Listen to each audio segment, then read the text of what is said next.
नमस्कार.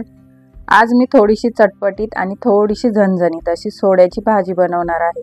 नुसते बघूनच तोंडाला पाणी येईल, चवीला इतकी भारी लागते. चला तर मग वेळ न घालवता बनवायला सुरुवात करूया. त्यासाठी इथे मी एक छोटी वाटी सुक्या खोबऱ्याचे काप करून घेतले. एक मोठा कांदा उभा चिरून घेतलाय. एक मोठा टोमॅटो बारीक कापून घेतलाय.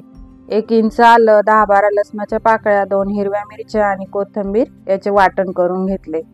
कोथिंबीर आणि तेल घेतले. आता आपण मसाले बघून घेऊया. हळद, लाल तिखट, गरम मसाला, थोडीशी चिंच घेतली आहे. तुम्ही त्याऐवजी कोकम किंवा आंबोशीही वापरू शकता. आणि मीठ घेतले. इथे 1 वाटी सोडे 2 तास कोमट पाण्यात भिजवून स्वच्छ धुवून घेतले. भाजी बनवण्यासाठी पहिल्यांदा वाटण तयार करून घेऊया. त्यासाठी तेलात उभा चिरलेला कांदा तांबूस रंग होईपर्यंत परतून घेऊया. कांद्याचा कलर हलकासा चेंज झाला की त्यात खोबऱ्याचे काप घालायचे आणि दोन्हीही लालसर रंग होईपर्यंत परतवायचे. आता इथे खोबरे आणि कांदा छान लालसर रंगावर भाजून झालाय. तो एका प्लेटमध्ये काढून घेऊ. थंड करून घ्यायचे आणि मिक्सरला बारीक वाटण करून घ्यायचे. थोडेसे पाणी घालून बारीक वाटून घेतले तरीही चालेल. या वाटणामुळे भाजीला छान असा घट्टपणा येतो.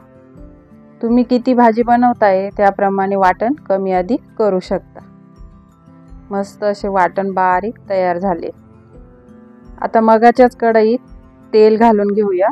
त्यात हिरवी मिरची, आलं, लसूण, कोथिंबीरीची पेस्ट टाकून घेऊया.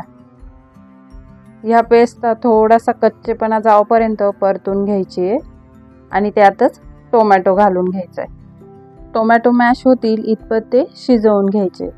टोमॅटो बारीक कापून घेतल्यामुळे अगदी 1 ते 2 मिनिटातच टोमॅटो चांगला शिजला जातो.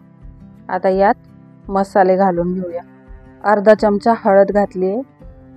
1 चमचा लाल तिखट, 1 चमचा गरम मसाला आणि चवीनुसार मीठ घालून घेतले.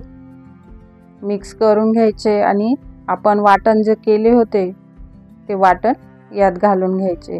कांदा खोबऱ्याचे वाटण आणि मसाले तुमच्या आवडीप्रमाणे तुम्ही कमी अधिक करू शकता. आता संपूर्ण मसाल्याला सतत परतत राहायचे. यातले तेल सेपरेट झाले पाहिजे इतका वेळ ह्या मसाल्याला कमी गॅसवर सतत परतत राहायचे. वाटणातून तेल बाजूला होईपर्यंत परतायचे. याचे 2 कारणे आहेत. एक तर या वाटणात जे काही पाणी आहे ते निघून जाईल आणि दुसरं कारण म्हणजे वाटण हे चांगले शिजते आणि मसाल्याला चांगले तेल सुटल्यामुळे भाजीला चांगली तरी पण येते. वाटणातला कच्चेपणा भाजी खाताना लागत नाही. त्याच्यामुळे वाटण हे चांगले तेल सुटेपर्यंत परतून घ्यायचे. मी इथे झाकण ठेवून 2 मिनिटांसाठी मसाल्याला वाफ देऊन घेतली आहे. आता तुम्ही पाहू शकता या मसाल्यातून तेल पूर्णपणे बाजूला व्हायला सुरुवात झालेली आहे. आता जे भिजवून ठेवलेले सोडे आहेत ते यात घालून घ्यायचे आणि चांगले मिक्स करून घ्यायचे. 1-2 मिनिटासाठी परत एकदा परतवून घ्यायचे आणि त्यात 1 ग्लास पाणी घालून घ्यायचे. इथे तुम्ही गरम पाणी टाकले तरीही चालेल. सोड्याची भाजी ही खूप पातळसर करायची नाहीये, तर थोडीशी दाटसरच ठेवायची. भाजीला चटपटीतपणा येण्यासाठी थोडीशी चिंच घालते. भाजीत टोमॅटो घातल्यामुळे टोमॅटोलाही आंबटपणा असतो, त्यामुळे जराशी चिंच घातली आहे. तुम्हाला जास्त आंबट भाजी आवडत असेल तर थोडी अजून टाकली तरीही चालेल. आता ही भाजी अशीच 20 मिनिटांसाठी मंद गॅसवर आटवून घेते. दर 5-5 मिनिटांनी ही भाजी हलवत राहायची. आता 20 मिनिटांनंतर तुम्ही बघू शकता मस्त अशी थोडीशी चटपटीत, थोडीशी झणझणीत सोड्याची भाजी तयार झाली आहे. त्यावर वरून थोडी कोथिंबीर घालायची.